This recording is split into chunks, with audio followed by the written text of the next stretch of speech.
Anxiety isn't a personality trait. It's your nervous system stuck in survival mode, and you can reset it. So if you're exhausted from worrying, this is for you. If you're someone who wakes up already tense, if your mind won't stop rehearsing worst case scenarios, if you overthink everything, conversations, decisions, relationships, if you can't relax even when you know nothing's wrong, if you feel like something bad is going to happen all the time, you need to hear this. Anxiety is not in your head. Anxiety is in your nervous system. It's not a flaw, it's not a weakness or a broken personality. It's a neurologic state, a state your brain learned to live in. Today, we're going to finally explain what anxiety really is, why you can't just calm down, and why your body reacts before your mind, why anxiety becomes a habit, why it feels worse under stress, and how it affects your sleep, your focus, your digestion, and your relationships, and how you can reset an anxious brain, even if you've had anxiety for decades or your entire life. So let's begin. I'm glad you're here. I'm Dr. Georgine Nanos, and I'm excited to have this conversation with you. What anxiety really is, and here's the part that no one explains. You've been taught that anxiety is worrying too much, being sensitive, being dramatic, being high strung or overreacting, catastrophizing. But anxiety is really none of these things. Anxiety is a survival response, a protective mechanism that got stuck in the on position. So let me explain what I mean by that. Here's what's happening inside the brain when you're experiencing anxiety. The amygdala, this is a part of your brain that controls your fear. It becomes overactive, like a smoke alarm going off and stuck in the on position. It fires rapidly, even in the absence of real danger. And this creates a feeling of dread, panic, racing thoughts, heart pounding, hypervigilance. Then we have the prefrontal cortex under functioning, and this area controls logic, rational thinking, emotional regulation, decision making. So when it goes quiet, anxiety takes over. Then the default mode network becomes rigid. So what happens here is this creates looping thoughts, rumination, what if spirals and scenarios, and catastrophizing. Then our autonomic nervous system stays in this survival mode, this fight or flight. You're constantly in the fight mode, and it keeps you physically on edge with a tight chest, clenched jaw, shallow breathing, nausea, muscle tension, cortisol spiking, and insomnia. So, anxiety isn't just psychological, it's physiological. It's a real physiological state. And here are some of the most overlooked signs of anxiety, and you may be anxious without even realizing it.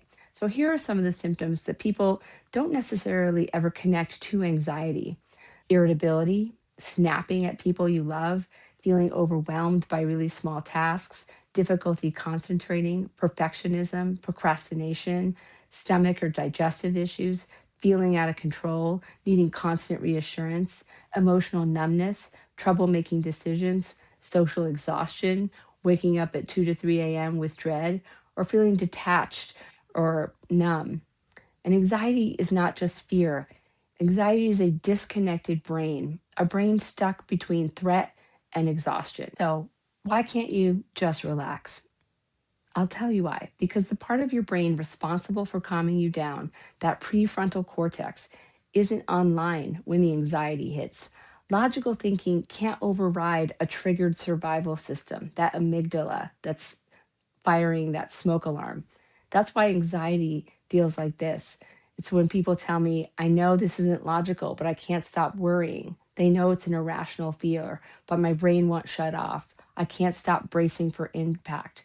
I'm waiting for the other shoe to drop. I feel unsafe even when I know I'm. So when the amygdala is firing intensely in that alarm mode, that prefrontal cortex goes offline. And this is biology. This is not a character flaw or a personality trait. So the body's role in anxiety is this: it's the hidden driver, and your body really does keep the score. So when anxiety persists, your body starts to anticipate these threats in a real physical way. You have real manifested physical symptoms from anxiety. It increases muscle tension, so the body stays ready for danger. It creates a rapid breathing pattern, which triggers even more panic. It can elevate your heart rate, which makes the fear feel really real. It can disrupt your gut. 80% of serotonin is produced in the gut. It can also create hormonal shifts.